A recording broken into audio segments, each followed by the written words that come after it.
most players in Marvel Rivals focus on random tech and raw aim. They grind mechanics, master the hero's kit, and they chase highlight plays. But they're still stuck.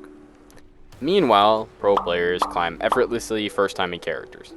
This is not because they just out-aim everyone, although I won't lie to you, their mechanics are most likely better than yours. But the reason they do it is because they outthink everyone. That is the main reason that they win or climb. Top tier players are not reacting, they're anticipating. They're asking better questions. What does the enemy comp want? Where will they push from next? What angle are they least prepared for? Every action is tied to a prediction. They read the battlefield like a map. Footsteps, vertical movement, cooldowns, it all tells a story. When Iron Man has ult, when Hela uses her bird, when Squirrel Girl vanishes for more than a few seconds, high ranks are already repositioned. They're not surprised when pressure hits, they're already set up to counter it. They don't just play their comp, they play to break the enemy's comp. The enemy is built for long range poke, they force close range chaos. If the enemy wants to dive, they bait the random commitment and peel it apart. Every ability is used with intent, to drain cooldowns, to isolate targets, or to reset tempo.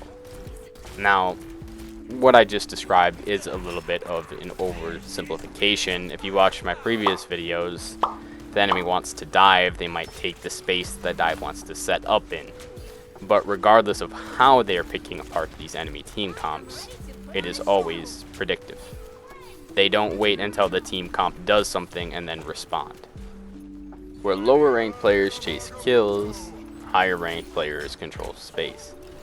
They know which rooms, bridges, and sightlines decide the fight. The fight is not won at the objective, it's won 15 seconds earlier. When the right angle was taken, when the right ult was held.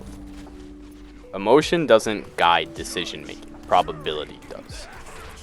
If a fight looks bad, they back off. If an ult trade seems uneven, they disengage and punish on the next cycle. They don't really force things, they take high percentage plays over and over and over until it breaks the enemy's morale. I would like to highlight a situation from one of my recent coaching sessions. This Penny player right here is set up inside of this room. The Penny player is holding main. The person I coached kept fighting in main and even at one point fought in this room with the nest. Why?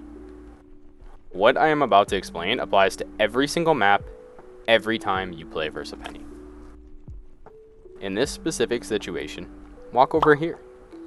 When you see a Penny nest, rather than fight in it, just take control of the opposite side of the map. Penny is useless without her nest, and if you don't engage with her, she's forced to engage with you to get any type of value.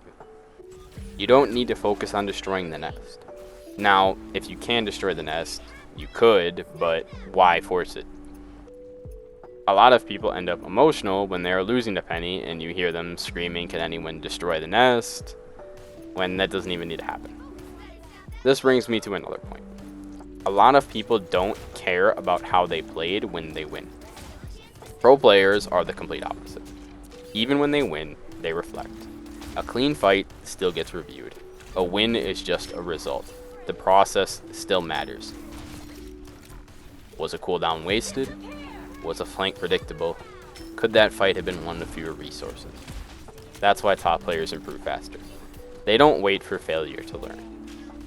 Thinking like a high ranked player isn't about mechanics, it's about decisions.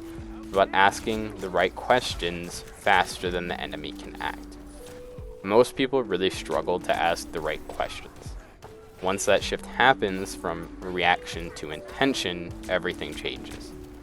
Aim becomes sharper, duels become smarter, and wins become a lot more consistent. That's how the best players in Marvel Rivals climb. That is how pro players are made, and that mindset is the real skill ceiling. If you enjoyed this video, be sure to like and subscribe. If you would like coaching, there's a link down in the description below.